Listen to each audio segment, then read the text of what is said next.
Friends, good morning. कल बहुत ही अच्छा दिन था। अच्छा दिन इसलिए था क्योंकि कल पूरे दिन बारिश नहीं हुई थी और कल संडे था।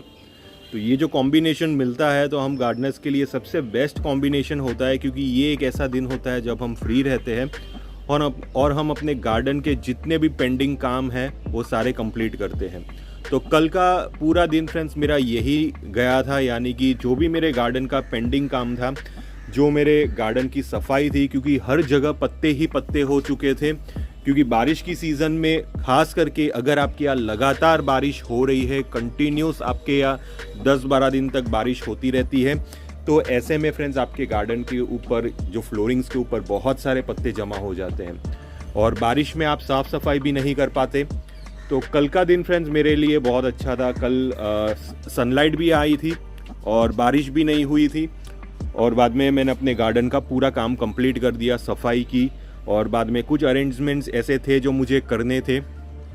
फॉर एग्ज़ाम्पल यहाँ पे जो हमारे ये जो देख रहे हैं ये प्लूमेरिया पुदिका के पौधे वो बीच बीच में लग रहे थे, तो उसको फ्रेंड्स मैंने एक जगह पे साइड पे ले लिया है और यहाँ पे अरेंजमेंट के हाइट के हिसाब से मैंने अपने हाइबिस्कस को अभी लगा दिया है। और जो ड्रिप सिस्टम का कुछ पेंडिंग काम था वो भी फ्रेंड्स मैंने कंप्लीट कर दिया है। तो अब ड्रिप भी मेरा कंप्लीटली शुरू हो चुका है। तो अगर शायद मैं 1 आध महीने के बाद अगर आउट ऑफ स्टेशन भी जाऊँ तो भी मेरे जो मेन प्लांट्स है जैसे कि रोजेस और हाइबिस्कस जैसे पौधे को आराम से पानी मिल सकेगा। तो ये काम फ्रेंड्स मैंने कल कंप्लीट कर दिया। अब बारिश का मौसम चल रहा है, ऑलमोस्ट इंडिया में हर जगह पे बारिश आना शुरू हो चुकी है। तो एक सवाल मुझे बहुत सारे लोग पूछते हैं कि बारिश की सीज़न में तो हम रिपोर्ट कर सकते हैं, आराम से कर सकते हैं, रूट प्रूनिंग कर सकते हैं, आराम से कर सकते हैं, लेकिन एक सवाल मुझे पूछा जाता है कि सर क्या हम बारिश की सीज़न में हम अपने पौधे के ऊपर प्रूनिंग कर सकते हैं? देखिए, ये जो चीज़ है प्रूनिंग, ये प्रूनिंग आपको कब करनी है, कितनी करनी है, और अगर आप रिपोर्टिंग और रूट प्रूनिंग करते हो उसके साथ अगर आपको प्रूनिंग करनी है, ये सारी चीज़ों को ध्यान में रखना है। ये सारी चीज़ों को ध्यान में रखोगे तभी जाके प्रूनिंग के बाद आपका प्लांट सक्सेसफुली ग्रो हो पाएगा। नहीं तो बाद में आप प्रूनिंग कर लोगे, प्लांट डाईबैक की तरफ चला जाएगा। क्योंकि मॉनसून की सीज़न प्लांट के लिए फेवरेबल तो है ही, लेकिन एक्सेसिव मॉनसून या तो लो मॉनसून यानी कि बहुत ही कम बारिश और बहुत ही ज़्यादा बारिश, ये प्लांट के लिए नुकसान हो सकती है। तो मैं ये चीज़ आपको समझाऊंगा कि प्रूनिंग रिलेटेड कौन कौन सी चीज़ों का हमें ध्यान देना है ये मॉनसून की सीज़न में। तो सबसे पहली चीज़ कि जब भी आप अपने पौधे की प्रूनिंग करते हो तो कभी भी हार्ड प्रूनिंग बारिश की सीज़न में नहीं करनी है। ये एक बॉटम लाइन है जो आपको ध्यान रखना है। हार्ड प्रूनिंग मतलब एकदम नीचे से प्रूनिंग कभी भी आपको नहीं करनी है मॉनसून की सीज़न में। मॉनसून की सीज़न में आप ऊपर से प्लांट की ट्रिमिंग कर सकते हो। जैसे कि ये फ्लावर बड निकला हुआ है, फ्लावर ख़त्म हो जाएगा, हम 1-2 नोड एरियाज छोड़ के उसको कट कर देंगे। ये हो गई ट्रिमिंग। तो हमें ट्रिमिंग करनी है लेकिन एकदम नीचे से हार्ड प्रूनिंग नहीं करनी है। ये पहला पॉइंट। दूसरा पॉइंट ये है फ्रेंड्स कि जब भी आप अपने प्लांट को रिपोर्ट करते हो, यानी कि आपने प्लांट के गमले को चेंज किया, मिट्टी को अगर आपने हटाया, रूट सिस्टम थोड़े से डिस्टर्ब हो चुके हैं अभी, तो ऐसे में आपको अपने प्लांट के ऊपर ट्रिमिंग भी नहीं करनी है, प्रूनिंग भी नहीं करनी है। ये चीज़ आपको लगातार 20 या 25 दिन तक आपको नहीं करनी है। यानी कि रिपोर्टिंग के 20-25 दिन तक आपको ट्रिमिंग भी नहीं करनी है, प्रूनिंग भी नहीं करनी है। अब जैसे कि देख रहे हो ये मेरे जितने भी हाइबिस्कस है वो अभी कुछ प्लांट फ्लावरिंग्स पे आ चुके हैं, कुछ के ऊपर येलो लीव्स हैं। ये जितने भी हाइबिस्कस है ये सारे प्लांट को फ्रेंड्स मैंने रिपोर्ट किया था और रूट प्रूनिंग की थी अराउंड 1 से 3 जुलाई के आसपास।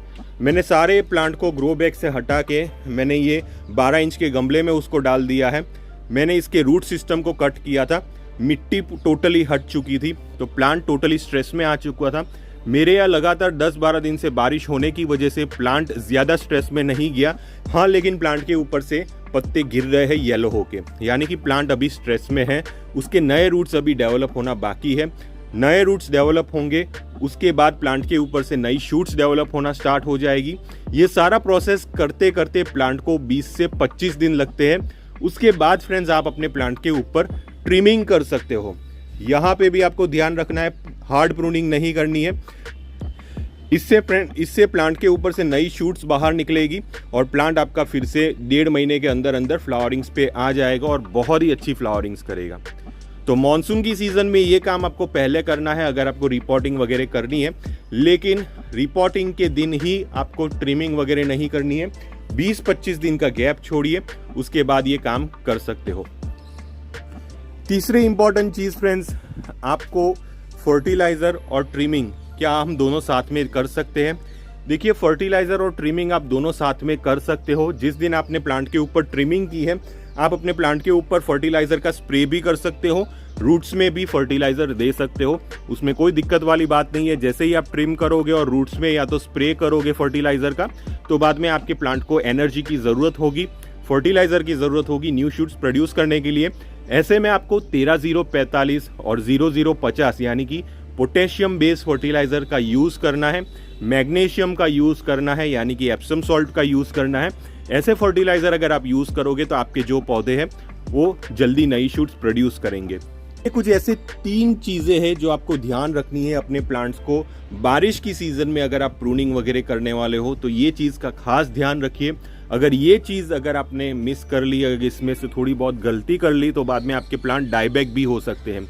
डाईबैक की सिचुएशन में आपको बताऊंगा कि जैसे कि फ्रेंड्स, अगर सपोज आपने प्लांट को बहुत नीचे से कट कर दिया, नीचे से कट करने के बाद प्लांट की जो मिट्टी है वो ज़्यादातर गीली रहती है, क्योंकि बारिश की सीज़न में अगर ज़्यादातर लगातार बारिश गिरती रहती है और ऐसे में अगर आपने प्लांट को नीचे से ट्रिम कर दिया, तो सबसे पहले तो ज़्यादा बारिश की वजह से आपके प्लांट के रूट सिस्टम स्ट्रेस में रहते हैं, और ऊपर से अगर आपने प्लांट को एकदम नीचे से ट्रिम कर दिया तो प्लांट के रूट सिस्टम के ऊपर और प्लांट के रूट सिस्टम और ज़्यादा स्ट्रेस में जाएंगे, तो वो फंक्शन करना बंद कर देते हैं, जिसकी वजह से आगे चल के आपके पौधे डाईबैक की तरफ जा सकते हैं। तो प्लांट को बहुत ही ज़्यादा स्ट्रेस अभी नहीं देना है, क्योंकि बारिश के पानी का स्ट्रेस प्लांट ऑलरेडी अभी झेल रहा है, तो ज़्यादा स्ट्रेस मत दीजिए। तो इसीलिए आप ट्रिमिंग कर सकते हो।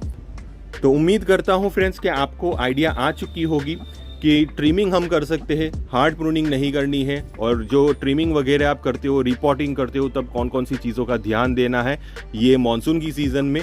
अगर आपको किसी भी टाइप का कन्फ्यूजन हुआ ये टॉपिक से रिलेटेड, तो आप प्लीज़ मुझे इंस्टाग्राम पे मैसेज कर सकते हो, टेलीग्राम ग्रुप में मैसेज कर सकते हो। टिल देन के लिए थैंक यू फ्रेंड्स और हैप्पी गार्डनिंग।